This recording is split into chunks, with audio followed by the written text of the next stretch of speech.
નમસ્કાર, ગુજરાત ફર્સ્ટ સાથે હું છું ધ્રુવિશા. આપની સાથે સમાચારોની શરૂઆત કરીએ. રાજધાની દિલ્હીમાં પ્રદૂષણ વધ્યું. મોટાભાગની વિસ્તારની હવા ઝેરીલી બની. દિલ્હીમાં અનેક વિસ્તારોમાં AQI 450 પાર પહોંચ્યો છે.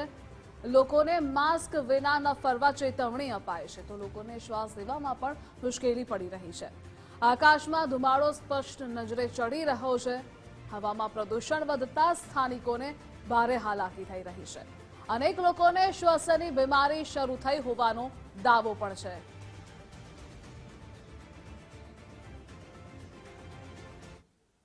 અરવલ્લીના મેઘરજનગરમાં થયેલી જૂથ અથડામણ બાદ અજંપા ભરી શાંતિ. જૂથ અથડામણમાં એક હોમગાર્ડ સહિત 6 ને ઈજા પહોંચી.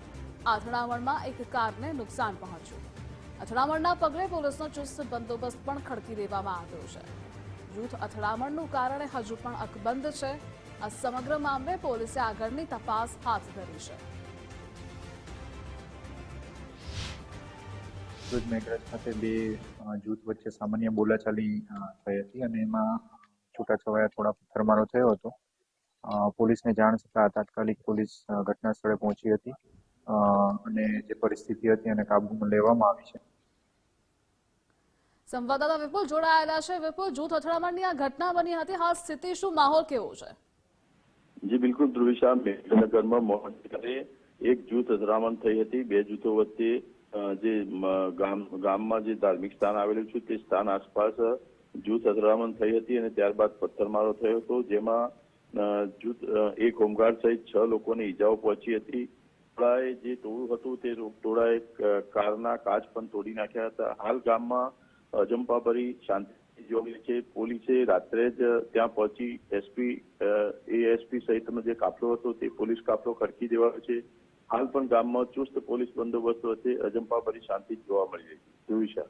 જી વિપુલ, જોડાવા બદલ આભાર આપનો.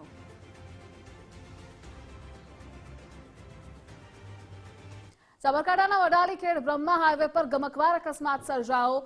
કાર સાથે ઝાડ અથડાતા 3 પૈકી 2 લોકોના મોત થયા.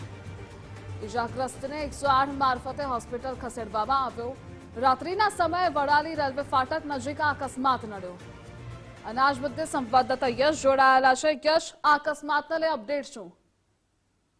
જે ચોક્કસ ધ્રુવિશા જો વાત કરવામાં આવે તો ગઈ મોડી રાત્રે ખેડબ્રહ્માથી વડાલી હાઈવે ઉપર જે અકસ્માત સર્જાયો હતો. જે કાર જઈ રહી હતી, જે વડાલીથી ખેડબ્રહ્મા તરફ જઈ રહી હતી, તે કાર સાથે ટકરાતા કારમાં જે 3 જણા સવાર હતા તેમાંથી 2 લોકોના કમકમાટી ભર્યા મોત નીપજ્યા હતા. ત્યારે અન્ય એક વ્યક્તિને ખેડબ્રહ્મા સિવિલ હોસ્પિટલ ખસેડવામાં આવ્યો છે. કહી શકાય કે જે પ્રમાણે મોડી રાત્રે અકસ્માત સર્જાયો હતો, જ્યાં કાર પણ મિસફિર હતી, પરંતુ કહી શકાય જે પ્રમાણે અકસ્માત થયો ત્યારબાદ તેને લઈને વડાલી પોલીસ ઘટના સ્થળે પહોંચી તપાસ હાથ ધરી છે.